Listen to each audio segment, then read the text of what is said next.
Hello ನಮಸ್ಕಾರ. ನೀವು ನೋಡ್ತಾ ಇದ್ದೀರಾ ಸಮತಾ ಪಬ್ಲಿಕ್ ನ್ಯೂಸ್. ನಿಮ್ಮೆಲ್ಲರಿಗೂ ಆತ್ಮೀಯ ಸ್ವಾಗತ.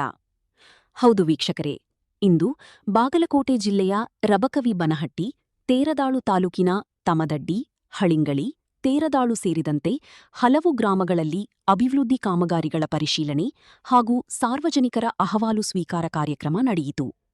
ಈ ಕ್ಷೇತ್ರ ಭೇಟಿ ಸಂದರ್ಭದಲ್ಲಿ ಬಾಗಲಕೋಟೆ ಜಿಲ್ಲಾ ಪಂಚಾಯತಿಯ ಮುಖ್ಯ ಕಾರ್ಯನಿರ್ವಾಹಕ ಅಧಿಕಾರಿ ಗಜಾನನ ಬಾಲೆ, ತಾಲೂಕು ಪಂಚಾಯತಿ ಕಾರ್ಯನಿರ್ವಾಹಕ ಅಧಿಕಾರಿ ಬಸವರಾಜ ಐನಾಪುರ, ರಬಕವಿ ಬನಹಟ್ಟಿ ಅಡಿಷನಲ್ ಡೈರೆಕ್ಟರ್ ಬಸವರಾಜ ಮುನ್ನಳ್ಳಿ ಸೇರಿದಂತೆ ವಿವಿಧ ಇಲಾಖೆಗಳ ಅಧಿಕಾರಿಗಳು ಉಪಸ್ಥಿತರಿದ್ದರು.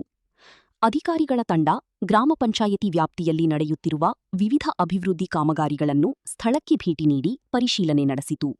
ರಸ್ತೆ, ಕುಡಿಯುವ ನೀರು, ಚರಂಡಿ, ಸರ್ಕಾರಿ ಕಟ್ಟಡಗಳು ಹಾಗೂ ಗ್ರಾಮೀಣ ಮೂಲಸೌಕರ್ಯಗಳಿಗೆ ಸಂಬಂಧಿಸಿದ ಕಾಮಗಾರಿಗಳ ಗುಣಮಟ್ಟವನ್ನು ಅಧಿಕಾರಿಗಳು ಪರಿಶೀಲಿಸಿದರು. ಕಾಮಗಾರಿಗಳು ನಿಗದಿತ ಮಾನದಂಡಗಳ ಪ್ರಕಾರ ನಡೆಯುತ್ತಿವೆಯೇ ಎಂಬುದನ್ನು ಸೂಕ್ಷ್ಮವಾಗಿ ವೀಕ್ಷಿಸಿ ಸಂಬಂಧಿಸಿದ ಅಧಿಕಾರಿಗಳಿಂದ ಮಾಹಿತಿ ಪಡೆದರು. ಪರಿಶೀಲನೆ ವೇಳೆ ಗ್ರಾಮಸ್ಥರು ಅಧಿಕಾರಿಗಳ ಮುಂದೆ ತಮ್ಮ ಕುಂದುಕೊರತೆಗಳನ್ನು ಮುಕ್ತವಾಗಿ ಹಂಚಿಕೊಂಡರು. ಕುಡಿಯುವ ನೀರಿನ ಸಮಸ್ಯೆ, ರಸ್ತೆ ದುರಸ್ತಿ, ಸ್ವಚ್ಛತೆ, ಬೀದಿ ದೀಪಗಳು ಸೇರಿದಂತೆ ಹಲವು ಜನಪರ ಸಮಸ್ಯೆಗಳನ್ನು ಅಧಿಕಾರಿಗಳ ಗಮನಕ್ಕೆ ತಂದರು. ಸಾರ್ವಜನಿಕರ ಅಹವಾಲುಗಳನ್ನು ತಾಳ್ಮೆಯಿಂದ ಆಲಿಸಿದ ಅಧಿಕಾರಿಗಳು ಸಮಸ್ಯೆಗಳ ಪರಿಹಾರಕ್ಕೆ ಅಗತ್ಯ ಕ್ರಮ ಕೈಗೊಳ್ಳುವುದಾಗಿ ಭರವಸೆ ನೀಡಿದರು. ಮುಖ್ಯ ಕಾರ್ಯನಿರ್ವಾಹಕ ಅಧಿಕಾರಿ ಗಜಾನನ ಬಾಲಿಯವರು ಸ್ಥಳದಲ್ಲಿ ಸಂಬಂಧಿತ ಇಲಾಖೆಗಳ ಕಿರಿಯ ಅಧಿಕಾರಿಗಳಿಗೆ ಅಗತ್ಯ ಮಾರ್ಗದರ್ಶನ ನೀಡಿದರು. ಅಭಿವೃದ್ಧಿ ಕಾಮಗಾರಿಗಳನ್ನು ಯಾವುದೇ ವಿಳಂಬವಿಲ್ಲದೆ ಗುಣಮಟ್ಟವನ್ನು ಕಾಪಾಡಿಕೊಂಡು ಹಾಗೂ ನಿಗದಿತ ಅವಧಿಯೊಳಗೆ ಪೂರ್ಣಗೊಳಿಸಬೇಕು ಎಂದು ಸೂಚನೆ ನೀಡಿದರು.